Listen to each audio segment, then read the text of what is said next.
Tonight, we're diving into one of the most chaotic horror sequels of the year, Five Nights at Freddy's 2. The good, the bad, and the straight up haunted. And stick around because our favorite scene might actually shock you FNAF fans, especially those of you who are Golden Freddy fans.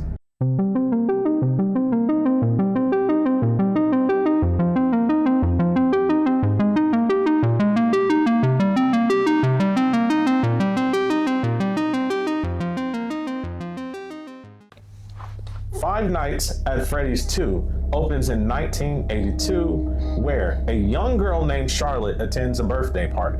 While waiting on a next act to occur, what happens is that she sees William Afton in a yellow rabbit suit, who kidnaps a young boy and takes him to the back corridors.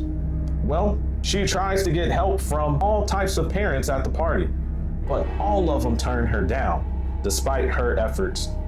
But as a heroic person, she faces the fear and goes into the back corridors to go save the young boy.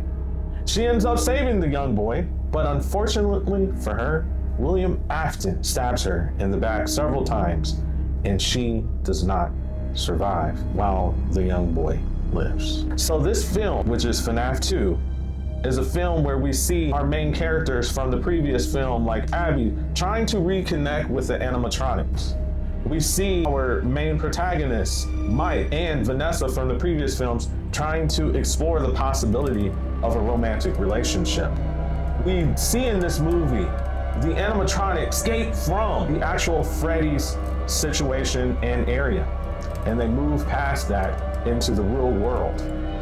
And we also see the emergence of a new villain called the Marionette. So today we're going to give our review, which will be called the Haunted Thoughts Review Edition. We'll start off with our positives. We'll proceed with our mixed bag, and then we'll end with our negatives and favorite scene from the movie with our final thoughts. So let's begin with some of the positives. Now, one of the positives for me was the theatrical experience. So Ryan and I went to the movie. We were 30 minutes late at arriving to the movie. We did not end up missing any scenes of the movie because we got there just right before the movie started. But the reason why I say that is that it was dark in the movie. Everyone was getting ready for the movie. We didn't really have time to see who was all in the movie theater, but we find out who was in the movie theater when we saw the first opening scene, and we heard a plethora of child voices being super enthusiastic, shouting, happy, excited, and we saw this relayed throughout the whole entire movie from Act 1 to Act 3. So we realized that the audience was much younger, and that they had come into the movies with their parents, and that this movie, although it's called a horror movie, is not really for adults, it's mainly for children. So I like the enthusiasm. I like that experience of seeing the youthful glee and joy of people having a positive attitude towards this film. So that was one of the positives for me. Ryan, how about you? Okay, for me, one of my positives was the kills. The kills in this movie were spread out throughout the film, so the runtime didn't hit you hard. Unlike the first Five Nights at Freddy's, where we decided to have all of our kills basically in one act or one scene of the movie. In this film, they spread the kills out, so you get kills dumped in here and there throughout the film to keep you invested, keep you attentive, and also the kills are much better. The build up to the kills is much better in Five Nights at Freddy's 2. There's much more tension, much more at stake with these kills. They were just done better overall. Like, you felt it, like when characters died on the movie, like you could feel it. So that's what I liked about the kills in this film compared to the first one. What about you? World building was another positive for me.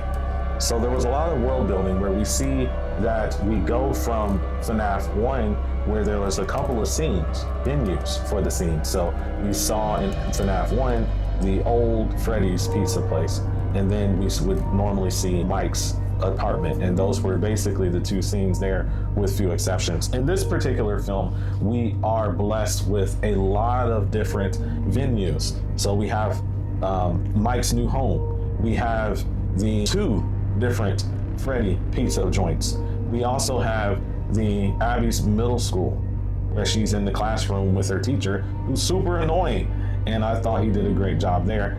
Also, we have other scenes like the Fast Fest, and a few other scenes like that. So it allowed for us to enjoy that this is actually in a town. It's not secluded to one or two spots, which provides a more realistic view and understanding of this film. Any other positives, Ryan?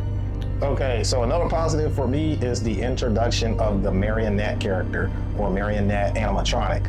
So the marionette animatronic in this film added a bit of creepiness to this film's set of animatronics that was much different. It just felt more eerie, creepy, darker, scarier. The marionette also had, if I can recall, pretty much a lot of the kills from the animatronics in this film.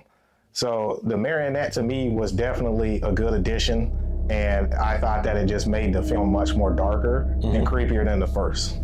So another positive for me is the performance of Elizabeth Lail. So as you know, Elizabeth Lail plays the Vanessa character in the film. She actually takes over as lead role in this film, whereas it was Josh Hutcherson playing lead role as Mike in the first film. We follow her character. We see her go through these different dreams that she's having, similar to the way that Mike was having dreams in the first film.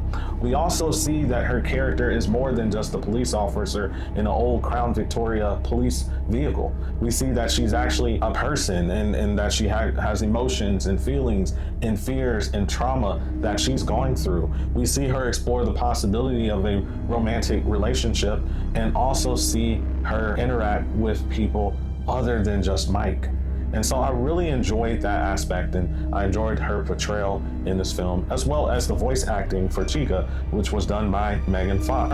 Any other positives? Okay, so my final positive with this film is the practical effect work. So I applaud this film for not relying on too much CGI, because as we see in many movies, especially in 2025, there's numerous ones where the CG really takes you out of the film. It makes the film seem unbelievable, and it just doesn't hit like practical effects. The practical effects in this film was done very well by the special effects team. They just seemed to resonate with you more, and I am a fan of films that love to focus more on practical rather than CGI, because CGI just, I can't deal with it. What about you? No more positives? No more positives, of course. Not everything that works in this film is here. So we see a lot of things that don't work, and we see a lot of things that are kind of mixed bag. So let's get into the mixed bag here. So one of the things that I felt fits into the mixed bag is the relationship between Mike and Vanessa, specifically them exploring a romantic relationship. We see here, it was very hard for me to actually ship this as a possible relationship. There, it didn't seem like there was chemistry between the two actors in their role. You know, Josh Hutcherson is very deadpan, very stoic, unemotional type person. And then we have Elizabeth Lail's character, Vanessa, and her character is kind of playing this role of attempting to make something work that's not going to work. And then we have the situation where the two actors, there's a slight height discrepancy between the two. I think Josh Hutcherson is around 5'5", and you have Elizabeth Lail, who's 5'8". And so, yeah, kind of a difference there. Obviously, romance can be in different forms, and so we never want to say that that's the case. But it just, all these things kind of adding up, it made it unrealistic for that relationship. I do enjoy both of the actors, Josh Hutcherson and Elizabeth Lail. I like their characters in the film here with Mike and Vanessa, respectively. However, I like the way the first film did this part, with them being platonic friends and not playing into the old tropes of the past, where the 30-year-old male lead has to be in a romantic relationship with the 30-year-old female lead. So that was a mixed bag for me. What about you, Ryan? Okay, for me, one of the mixed was, so I applaud the use of the marionette character or animatronic as a villain who was possessed by Charlotte, who was the little girl that passed in the first act or first scene in the film. What I didn't like is that the film tries to have multiple antagonists, and I think we should have just focused on Charlotte's character being possessed or possessing the marionette as the main villain. I don't think we needed to have the other villain that we see shows up in the third act of the film that only had maybe like a minute of screen time. But that's one of my mix. You have any more? So the cameos were a mixed bag for me. So here we have two major cameo appearances, perhaps three. We can talk about all three. So we have Matthew Lillard here. He's barely in the movie. He's only in the first scene of the movie, essentially. Doesn't appear anywhere.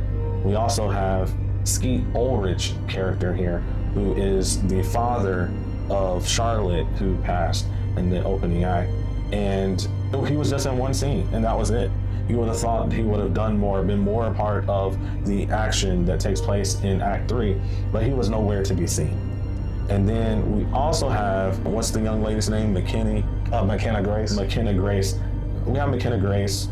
She's an up and rising star as far as an actor, but I didn't really see how her scenes really fit in with the paranormal hunting scenes.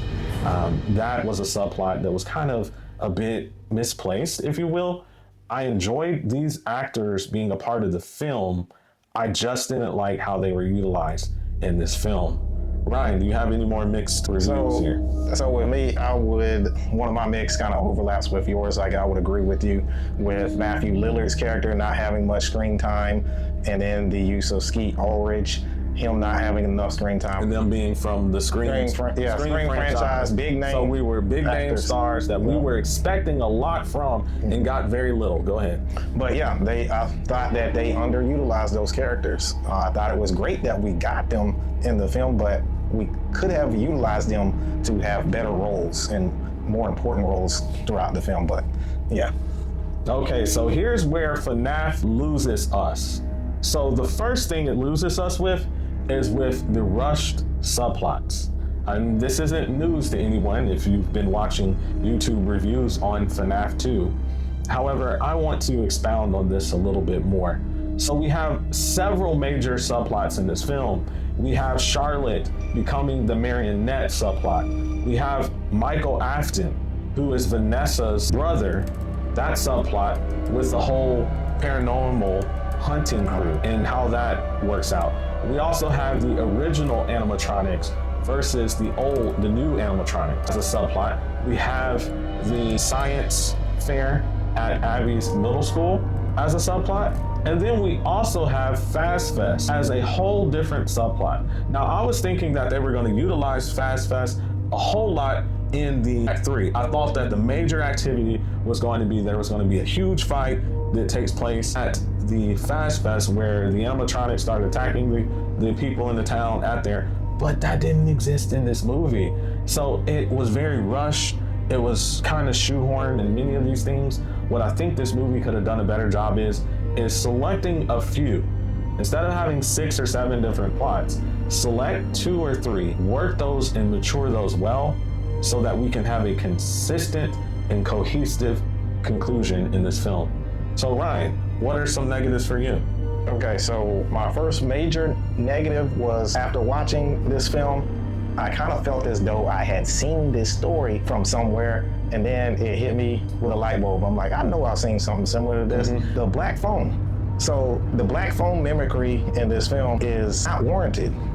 So some of the things that we see that are similar are the 2 locations. Does that ring a bell? 2 locations, like in Black Phone, you had the 2 houses where the grabber was pretending. So the grabber had 2 homes. The 2 homes. Okay, what else? Okay, so next was the communicating with the dead. I kind of felt like that was somewhat similar to Black Phone's storyline. So on Black Phone, it was the previous children that the children that were killed by the grabber. Come back and talk. Yep, and communicate. How was that in this film? So the children from the first film. Remember, they possessed those old animatronics. First film, who had been killed. Yep, they communicated. They came back in the third act, and then they destroyed the newer animatronics. Okay. So that, and then I think that is pretty much it. But well, what about the actual character, the grabber versus? Yes. So the parallel between the grabber and then William Afton. So it's basically the same character. Both are child murderers and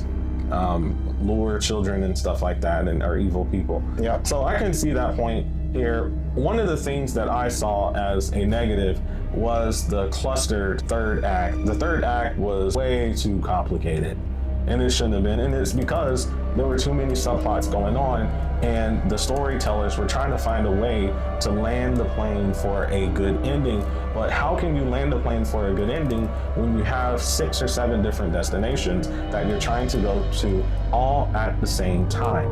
Wonder why it didn't work. So the film ends in this weird situation where everyone rushes over to Mike's house.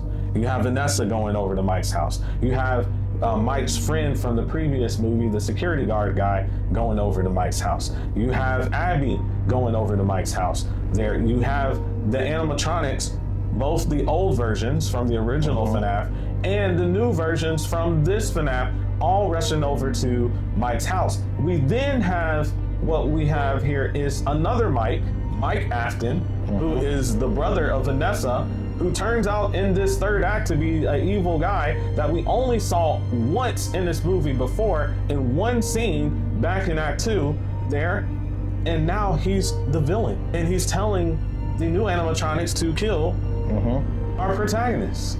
And then we have the old animatronics come in, take out the new animatronics, and then we still are left with the marionette character that's been about throughout this whole movie, but somehow fades out for the majority of the final act, but then reappears in the final seconds of the last scene where Mike tells Vanessa, hey, get lost, I don't want to date you anymore or talk to you anymore. And he walks out of his house, leaves Vanessa there. Vanessa comes to the hallway, to the front door, and all of a sudden we see the marionette in the back rooms going in and out, and then she comes to Vanessa and possesses Vanessa, and that's cut to title card for the film there. A whole lot is happening, but it leaves us in confusion, not with a clear, consistent ending. So that would be a negative for me. Ryan, what about you? Okay, so after you mentioned some of your negatives, that made me come up with a new one that I thought of. And one of what that is who is controlling the new animatronics? Is it the Mike Afton or is it the marionette? And if so, it doesn't make any sense, because wouldn't you think that Mike Afton would be a target of the marionette, considering that he's the son of the guy that, attacked Charlotte? So I don't understand I don't understand that logic and then that motive. The motive with the marionette or Charlotte's character, with her wanting vengeance on parents, when I know that the parents ignored you, but they weren't the ones that led to your demise. So that didn't make any sense to me. So that's another one of my negatives. So another negative for me, and this is my final negative, is the lack of character arc. Here, we do not have a whole lot of characters where there's an attempt for a character arc. We don't see one with Mike. We don't see one with Abby. We really don't see one, but there's one attempt that's made, actually 2, I guess, if you consider the marionette character. So marionette character goes from being positive, because Charlotte was a hero and she was being very positive, and then she becomes the marionette. And another way, but that's not really a big character arc because we don't really explore that. It really gives the marionette character several kill scenes, but there's not a real explanation from her why she is the way she is or how she became the way she is. And then our other attempt would be with Elizabeth Lell's character, Vanessa, where there's an attempt to make her go from good to evil in this film, which is exploring her trauma that she's having. There's an incident where she's at this biking class, where you have these stationary bikes and you're riding, and then she gets scared because she's seeing things, and then she goes into her home where she's seeing her father and stuff like that, and that traumatizes her in this film. But it's not enough in the breakup. Like I told you before, the actual 2 characters, Vanessa and Mike, being in a relationship was not even realistic. and something that I thought was shippable. So I don't see how she became evil and how they wanted to show, oh, well, she was possessed. I don't see that character arc there. It's very difficult. Ryan, do you have any negatives? No, that's it for me. Okay, so we'll move along into our final thoughts and our Fright Brothers grade. So Ryan, how about you? Okay, so this film has been getting dogged a lot on social media and in the YouTube community, and I'd like to first start off by saying that this film was actually a remarkable improvement from the first. I thought it was much better. I thought we had better kills. I thought that there was more tension and more dread built up, more suspense throughout this film. So I'm not really sure why this film is being dogged and thought of that it is worse than its predecessor, but my thoughts are I think this film is a lot better. And to be honest, on the Fright Brothers grading scale, and for those of you that don't know the Fright Brothers grading scale, we have the 5 ratings, and we have for a 5 we have a howl, for a 4 we have a growl, for 3 we have bark, for 2 we have whimper, and then for 1 we have whine. So on a Fright Brothers grading scale, I'm giving this film a growl. So that'd be equivalent of a 4 out of 5, because I thought this film was great. I thought it improved from the original, and I thought that they did a much better job building up with this film. So what about you? What do you think? So for this film, I would like to remind fellow YouTubers here who review horror movies and other movies as well. A lot of what I've seen, because I like to go into the movies and actually watch the reviews first before I go into the movie, because we're not a channel yet that has enough cachet to see early releases and screeners. So I like to go and look at the people that have already had the early screeners and stuff like that and listen to what they have to say. Then I go in to watch it. One of the things that I noticed particularly with this film is that there were a lot of YouTubers who were really critical of the film. Now, we've pointed out the problems that this film has, but we have to remember here, like, if you're not in your early 20s or 10 to 20 years old, this film is not for you. I'm a 30-something-year-old. This film's not for me, but this film is for the younger generation, and that is Gen Alpha. Gen Alpha is who this film's for. So I do recommend this film for the children who are Gen Alpha ages, I would say 8 and older. This will be a good film for you. You're 8 to 15. This is a good film for you. If you're a mom or dad, parent out there, and you're looking to find a movie for your children to watch and you guys to watch as a family during the holiday seasons at the movie theater, this is one that I would recommend. Now, if you have young children who are under 8, it's probably not a good film for them. But if they're 8 and older, this is a solid film for them. And that's to remind us as people who review movies, it's not all about us. It's not all about what we like in the movie. And the 30-year-old Kevin who sits before you today, it's not about what I like as a 30-year-old. Sometimes we have to review movies from the perspective of who the intended audience is, and that's Gen Alpha and their parents here. So as far as that perspective is concerned, I would give this film a growl. And the reason I would give it a growl, like I mentioned earlier, the children that were in the crowd that I watched the movie and their families and were in the crowd with them, their mom and dads and everything else, they enjoyed this movie. We even had some of the children begging us to stay because we walked out of the movie as soon as the credits hit, and they were like, don't leave, stay, there's post credits, stay. And we heard children telling us, begging us to stay, and I appreciate the joy and the positivity, and that gives me hope as a person that the future will be better because we have Gen Alpha and their families and things watching movies like that. So I would really appreciate this, and thought the movie did an excellent job despite the criticism that I offer, and that's to make sure that our story is better. Ryan, anything else? What are we working on? Okay, so we are working on Silent Night, Deadly Night. We're going to go see that movie and review it. Then we're going to move on to Scream 5 and 6 and complete the Scream franchise. And remember, Fright fam, be watchful.